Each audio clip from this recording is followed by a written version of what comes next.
This is a scene where Boru Silassie community is living since long time. The landscape is dominated by plantation of eucalyptus tree, which brings a lot of challenges in agricultural productivity and drinking water availability. The community is located in Amhara ethnic group, the second largest ethnic group in northern Ethiopia. Boru Silassie community is working with ISD, where elders form a seed custodian group to discuss and dialogue on issues related to their community governance, agriculture, and socio-cultural matters. The multiple evidence-based approach has been introduced to ISD during the process of a working workshop under the theme of Indigenous Future Thinking, which was held between 27 and 30 November 2020. In collaboration with the Boru Silassie community, ISD hosted the working workshop in which a range of stakeholders, including neighboring communities from Jare and Haik community, Wollo University, government departments, civil society organizations, CBOs, youth and women associations took part. All participants found the multiple evidence-based approach very unique and important for connecting knowledge systems, views of indigenous, local, and scientific knowledge systems which generate new insights and innovation for sustainable governance of biodiversity and ecosystem services. The elder Sheikh Mohammed welcomed participants. The way he dressed, the cultural sheet known as Gabi, is a sign of respect to people. He told that the coffee and snack will be served before getting into any formal interaction, and this is their culture.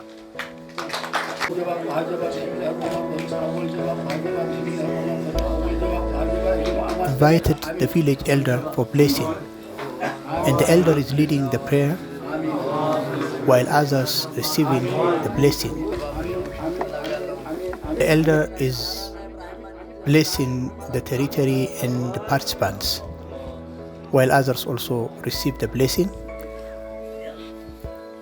The elder cut the bread, which is prepared from the local wheat grown in the area, and others served snacks, which is prepared from beans. A ceremony which is normally served in the context of everyday life according to the culture. Traditionally, the household often prepared such kind of coffee ceremony and invite neighbors every morning before going out for the work. Essence is burnt and snacks served every day. After introduction of the project on Sri Revival, which is supported by Bread for the World, elders established a forum in which they meet at least twice a month, and they are in the process of establishing association. Formation of community association will help acquiring legal status for community, which protects the rights of multiplying, storing, and selling of seed as groups. This would help growing their income, spreading their network, and increasing members. Boru Silassie community also managed to draw community ecological map and calendar, as you can see. The community, through the dialogue and mapping exercises, identified endangered natural resources, including seeds, plants, and animal species. Community dialogue is continued to further deepen the process and bring back lost agroecological practices. Sheikh Mohammed explained about the past, present, and future community ecological maps, which are drawn to show different scenarios of Boru Silassie community. He described how the process was engaging and participatory. Different age groups of community participated in the drawing of community ecological map, which was done after elders and youth were engaged with dialoguing for quite some time.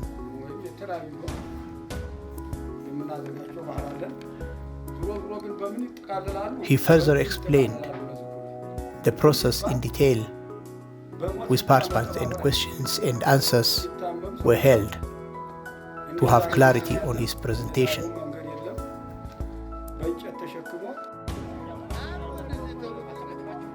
Participants then divided into 3 groups, where each group is composed of people from different fields of discipline. Elders are assigned into each group to monitor and mentor and take the group through the landscape.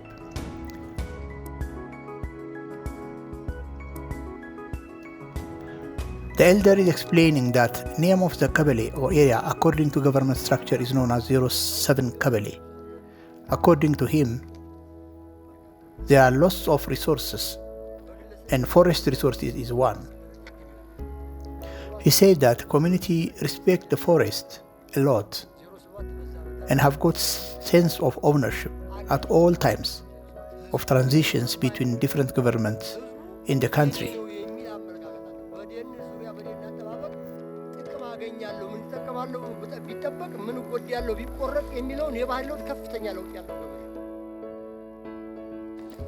Participants keep discussing while they are walking across different landscapes. It was very interactive, and people keep asking elders and share information. Mr. Alamu, field staff of ISD, referred previous discussions with elders about how urbanization is spreading in the village. He remembered that the elder explained though people make tin-roofed houses, they are not food secured, as their traditional productivity has been compromised due to many reasons. His name is Atu Awal, explaining about the weed affecting beans. The weed is called demerage. He further explained that this weed is not new, but it used to grow in wetlands, and the level of effect against bean productivity was minimal.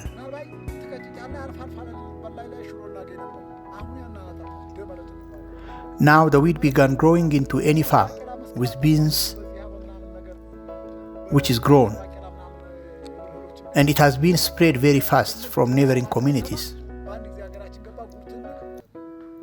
The weed is characterized that it attacked beans during the flowering stage and very devastating. Elders also explained that government cannot tackle the weed despite there were many efforts. Community now is concerned that their bean crops might be extinct unless there will be collaborative efforts by different stakeholders to get rid of such danger. Group members continuing their discussions on the weed and other issues. Community members further explained to others about nature and culture of their community while working together.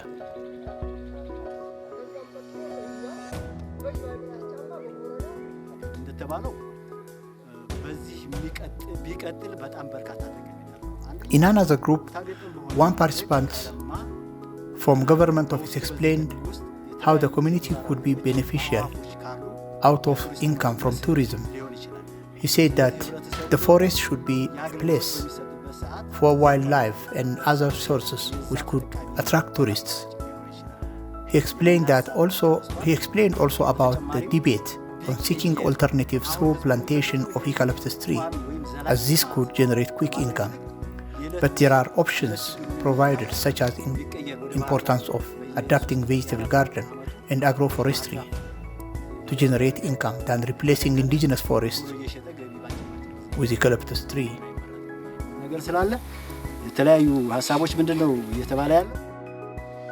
Mr. Alamu explained his inspiration about the working workshop.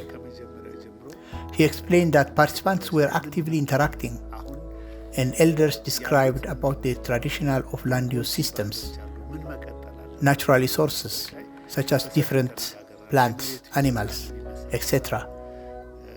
Also about their culture compared to the current situation.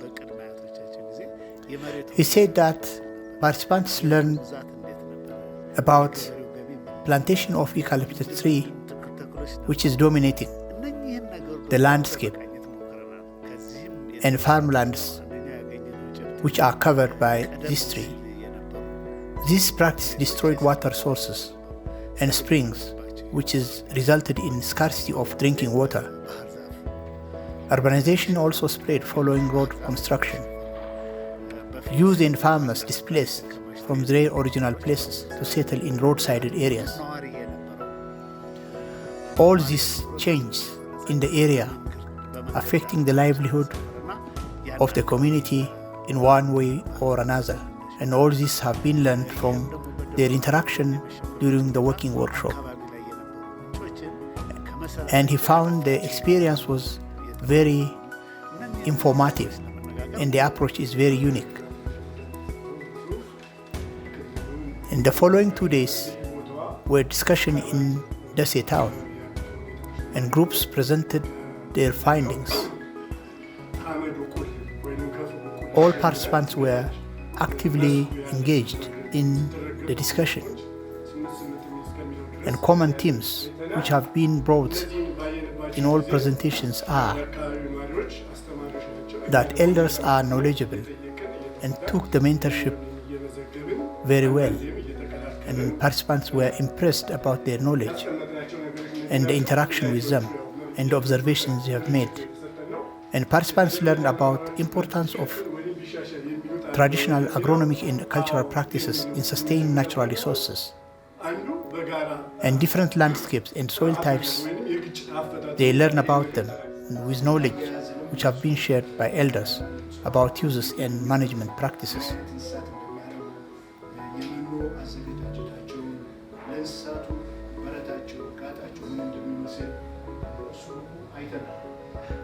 Finally, the participants discussed on the community future thinking and roles of stakeholders in accompanying the community to achieve their goals. Details has been captured in the narrative report to be shared soon. Thank you very much.